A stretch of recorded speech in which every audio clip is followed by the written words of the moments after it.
नमस्कार। आज हम बात करेंगे भारतीय संविधान की आत्मा, उसकी प्रस्तावना की। देखिए, ये सिर्फ किसी किताब का पहला पन्ना नहीं है। ये तो वो बुनियाद है जिस पर पूरे भारत के सपनों का महल खड़ा है। एक ऐसी रोशनी जो आज भी, इतने सालों बाद भी हमारे देश को रास्ता दिखा रही है। तो चलिए, आज इसी कहानी में थोड़ा और गहराई से उतरते हैं। ये शब्द तो हम सब ने सुने हैं, हम भारत के लोग। पर ये सिर्फ शब्द नहीं है, ये एक वादा है, एक संकल्प। देश के हर एक नागरिक का अपने आप से किया हुआ वादा कि हम भारत को एक संप्रभु, समाजवादी, पंथ निरपेक्ष और लोकतांत्रिक गणराज्य बनाएंगे। जरा सोचिए, साल था 1947। 200 साल की गुलामी के बाद आजादी की सुबह तो हो गई थी, पर अब असली इम्तिहान शुरू हुआ था। चुनौती थी एक ऐसा संविधान गढ़ने की जो करोड़ों लोगों की उम्मीदों का बोझ उठा सके। एक ऐसा दस्तावेज जो हर किसी को न्याय, आजादी और बराबरी का हक दे। और यहां एक दिलचस्प बात है, ये जो प्रस्तावना का आइडिया है ना, इसकी इंस्पिरेशन अमेरिका के संविधान से आई थी। लेकिन जिस तरह से इसे लिखा गया है, इसकी भाषा, इसका स्टाइल, उस पर ऑस्ट्रेलिया के संविधान का असर साफ दिखता है। तो सोचिए, हमारे संविधान बनाने वालों की नज़र कितनी दूर तक थी, कितनी ग्लोबल सोच थी उनकी। और सबसे हैरानी की बात तो ये है कि जिसे हम संविधान की आत्मा कहते हैं, उसे संविधान में सबसे आखिर में जोड़ा गया था, एकदम अंत में। जबकि इसका जो आधार था, जिसे ऑब्जेक्टिव रेजोल्यूशन कहते हैं, उसे तो पंडित जवाहरलाल नेहरू ने संविधान सभा की बैठकों के एकदम शुरू में ही रख दिया था। अजीब है ना? तो ये तो थी कहानी की प्रस्तावना बनी कैसे। अब चलिए इसके एक एक शब्द को जरा खोल कर देखते हैं। ये वो शब्द हैं जो हमारे देश की नींव के पत्थर हैं, जो बताते हैं कि भारत असल में है क्या। पहला शब्द है संप्रभु, यानी सॉवरन। इसका सीधा सा मतलब है कि भारत अपने फैसले खुद लेगा। अब हम किसी के गुलाम नहीं हैं, किसी दूसरे देश पर निर्भर नहीं हैं। देश के अंदर क्या होगा और दुनिया के साथ हमारे रिश्ते कैसे होंगे, ये सारे फैसले सिर्फ और सिर्फ हमारे होंगे। कोई बाहरी ताकत हमें कुछ बता नहीं सकती। दूसरा शब्द है समाजवादी, यानी सोशलिस्ट। अब देखिए, भारत का समाजवाद थोड़ा अलग है। ये वो वाला कम्युनिस्ट समाजवाद नहीं है जहां सब कुछ सरकार का होता है। हमारा है लोकतांत्रिक समाजवाद।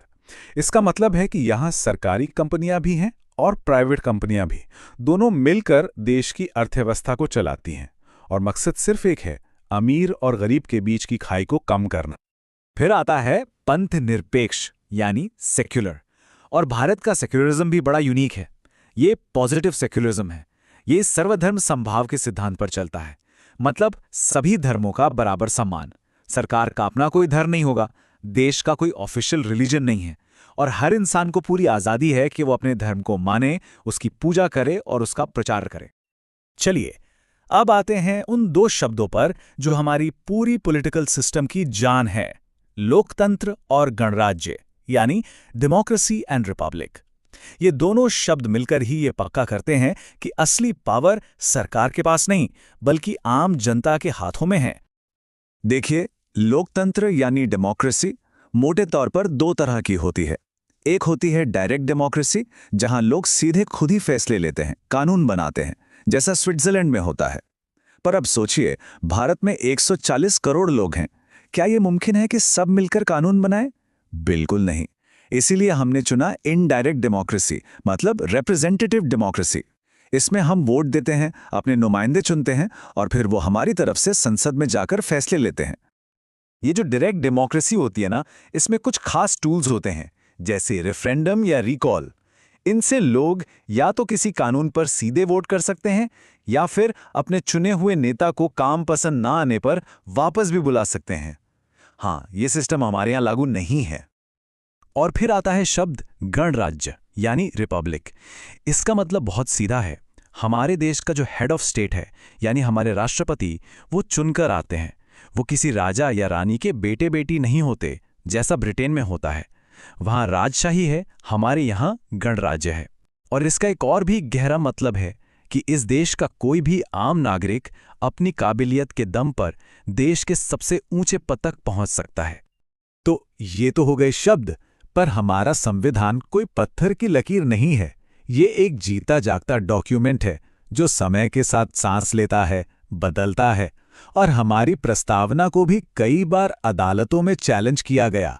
कई बड़े बड़े केस हुए और हर केस के साथ इसका मतलब और भी गहरा और साफ होता चला गया।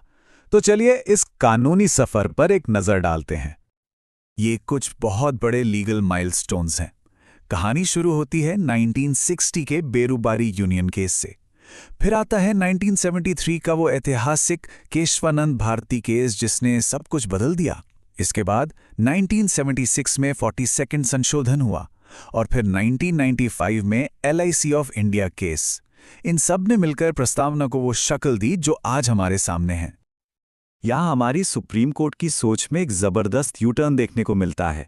देखिए, 1960 के बेरुबारी केस में सुप्रीम कोर्ट ने कहा था कि प्रस्तावना संविधान का हिस्सा है ही नहीं, लेकिन फिर सिर्फ 13 साल बाद 1973 में केशवानंद भारती केस में सुप्रीम कोर्ट ने अपना ही फैसला पलट दिया और साफ साफ कह दिया कि नहीं, प्रस्तावना संविधान का एक बहुत जरूरी और अटूट हिस्सा है, एन इंटीग्रल पार्ट।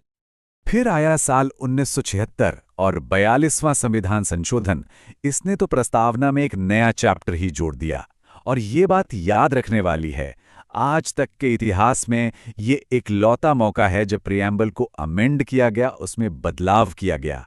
इस एक बदलाव ने भारत की पहचान को और भी ज्यादा पुख्ता कर दिया। तो कौन से शब्द जोड़े गए थे? 3 बहुत ही जरूरी शब्द: समाजवादी, पंथनिरपेक्ष और अखंडता, सोशलिस्ट, सेक्युलर एंड इंटेग्रिटी। इन 3 शब्दों ने हमारे संविधान की आत्मा को, आप कह सकते हैं, और भी मजबूत बना दिया। और ये इस बात का सबूत था कि हमारा संविधान एक जिंदा दस्तावेज है जो वक्त के साथ इवॉल्व हो सकता है। तो इतनी सारी बहसों, कानूनी लड़ाइयों और संशोधनों के बाद आज इस प्रस्तावना का आखिर मतलब क्या है? ये हमारे संविधान की आत्मा बनकर कैसे काम करती है? इसका असल रोल क्या है? तो समझिए, प्रस्तावना एक तरह से संविधान को समझने की चाबी है, एक गाइड है। ये हमें वो बड़े बड़े आदर्श और सिद्धांत बताती है जिन पर हमारा पूरा संविधान टिका हुआ है। लेकिन यहाँ एक पेंच है, ये खुद में कोई कानून नहीं है।